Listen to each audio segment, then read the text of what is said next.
Mon cher ami, ma chère amie, sais-tu que tu as été spécialement créé par Dieu? Sais-tu que le Dieu qui t'a créé veut que tu sois satisfaite ou satisfait dans ta vie?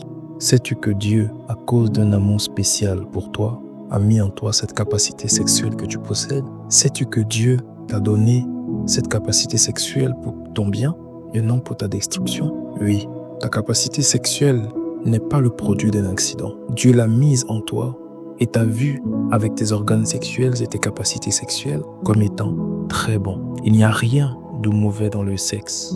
C'est l'un des bons dons que Dieu a fait aux hommes qu'il a créés. Dieu, étant le créateur de nos capacités sexuelles, connaît mieux que nous les conditions dans lesquelles ces capacités devraient être utilisées afin d'apporter une satisfaction. Ces conditions ont été clairement énoncées dans son livre d'instructions sur les affaires sexuelles. Ce livre d'instructions sur les affaires sexuelles est appelé la Bible. Dans ce livre, Dieu le créateur du sexe a dit tout ce que l'homme a besoin de savoir sur comment utiliser les capacités sexuelles. Il n'a ni compliqué les choses, ni posé les conditions qu'il est impossible à l'homme de remplir. En fait, toutes ces instructions sont pour le bien de l'homme. Dieu les a données comme une preuve d'amour et non pour restreindre sa jouissance. Je sais que tu commences déjà à te demander quelles sont ces instructions établies par Dieu afin que tu aies une vie sexuelle accomplie, agréable pour Dieu, pour toi-même, pour ton partenaire et pour le monde entier. Dieu dit dans la Bible que l'homme quittera son père et sa mère, s'attachera à sa femme et les deux deviendront alors une seule chair. Ceci veut dire qu'un homme doit s'établir hors de sa famille et de tous les autres, prendre publiquement une femme comme époux et les deux peuvent alors s'engager dans une relation sexuelle avec la pleine approbation et toutes les bénédictions de Dieu. En disant ceci, Dieu, en tant que créateur, est aussi en train de dire que toutes les autres relations sexuelles ne sont pas autorisées par lui. Parce qu'en définitive, elles vont nuire à l'homme. Aucune relation sexuelle interdite par Dieu ne peut procurer une jouissance durable à l'homme. Ceci veut dire qu'avant que deux personnes quelconques ne s'engagent dans une relation sexuelle quelconque, elles doivent se poser les questions suivantes. Cette relation est-elle permise par Dieu? Est-ce qu'il l'approuve? Cette relation nous procurera-t-elle du bonheur à nous qui y sommes engagés maintenant et pour toute l'avenir sur terre et tout l'avenir après la mort? Cette relation procurera-t-elle du bonheur pour tout le temps et toute l'éternité à des enfants qui pourraient être nés? Cette relation procurera-t-elle du bonheur à tous nos parents, aux membres de famille? Contribuera-t-elle à bâtir notre relation? Fera-t-elle du monde un endroit plus agréable pour les hommes? Les relations sexuelles dans lesquelles on s'engage selon les instructions de Dieu prescrites dans la Bible répondront à toutes les questions que tu t'es posées. Et la réponse serait oui. Les autres relations sexuelles que Dieu n'approuve répondront à ces questions et la réponse serait bel et bien non. Bien qu'on ne doive pas s'engager dans toute relation sexuelle qui répond par non aux questions que tu t'es posées, les gens s'y sont engagés et ont entretenu de telles relations. Celle-ci inclut la fornication, donc qui est une relation sexuelle entre deux personnes non mariées. Ces deux personnes peuvent être des élèves, des étudiants ou juste n'importe qui. L'adultère, qui est une relation sexuelle entre deux personnes dont l'une est mariée ou dont les deux sont mariés, par exemple, mais pas l'un à l'autre. L'homosexualité, qui est une relation sexuelle entre deux personnes de même sexe. Si par exemple un homme a une relation sexuelle avec un autre homme, c'est de l'homosexualité. Lorsqu'une femme a une relation sexuelle avec une autre femme, c'est de l'homosexualité. C'est une autre forme d'homosexualité appelée lesbianisme. Il y a la masturbation, qui est un acte qui consiste à s'exciter soi-même pour parvenir à une expérience sexuelle.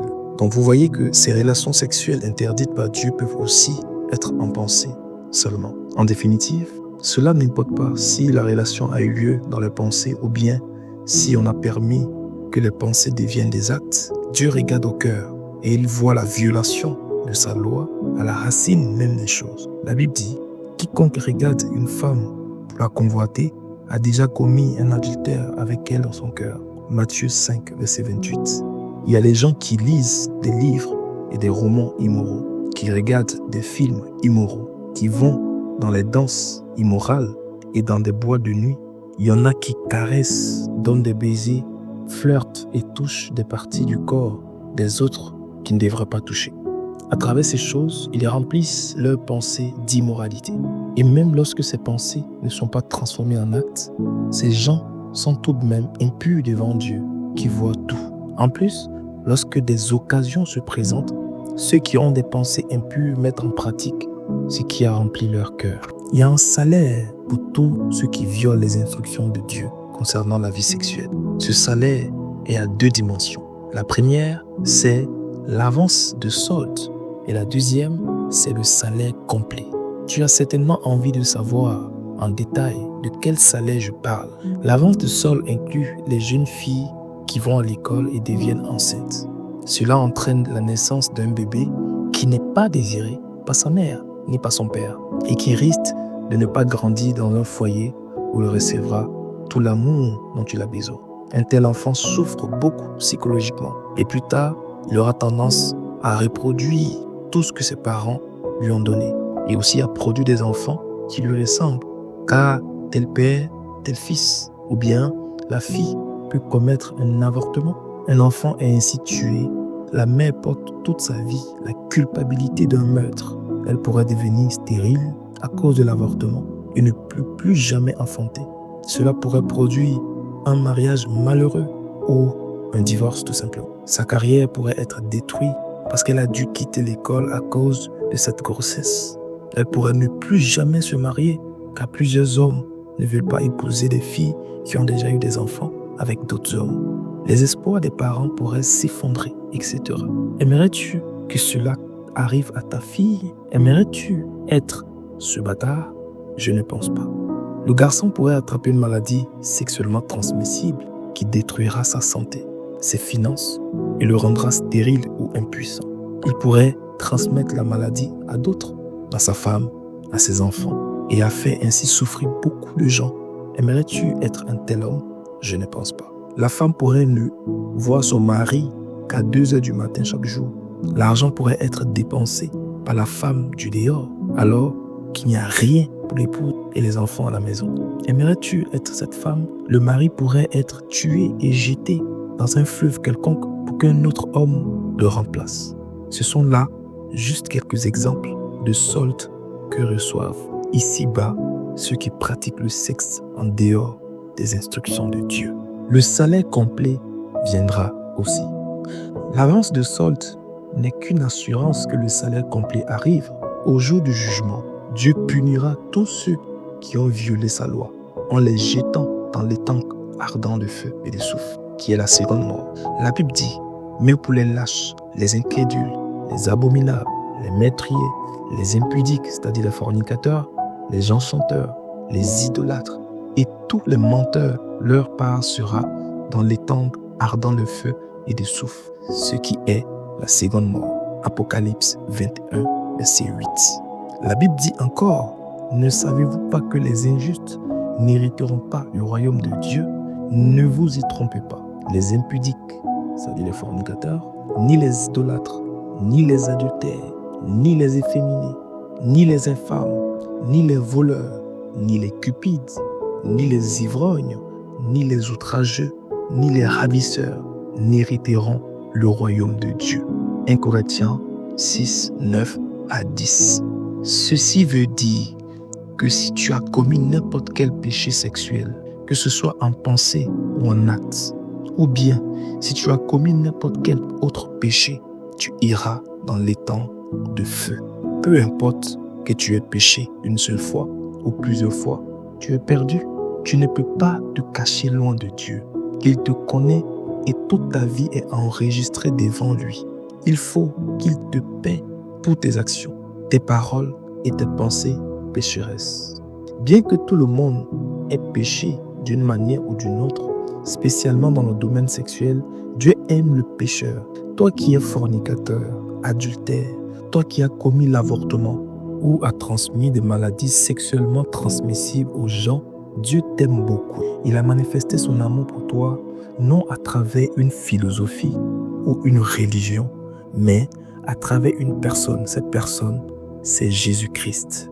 La Bible dit, car Dieu a tant aimé le monde qu'il a donné son Fils unique afin que quiconque croit en lui ne périsse point, mais qu'il ait la vie éternelle. Jean 3, verset 16. Dieu a envoyé Jésus-Christ dans le monde pour sauver les pécheurs. Jésus-Christ est allé à la croix mourir là où tu aurais dû mourir à cause de ton péché et de tes péchés. Toute l'immoralité que tu as jamais commise a été mise sur lui et il a porté pour toi et est mort à ta place. Il a été puni pour toi afin que Dieu ne te punisse pas au jour du jugement à cause de tes péchés. Il n'est pas seulement mort pour toi, il est ressuscité des morts et il vit à jamais. Il est prêt à venir dans ta vie par son Saint-Esprit et à réparer tout ce qui est dans ta vie a été brisé et déréglé à cause de tes péchés passés. Il est prêt à te redonner ta virginité, à te guérir de tes maladies vénériennes et à ôter ton impuissance et ta stérilité. Il est prêt à te guérir de tes problèmes psychologiques et émotionnels.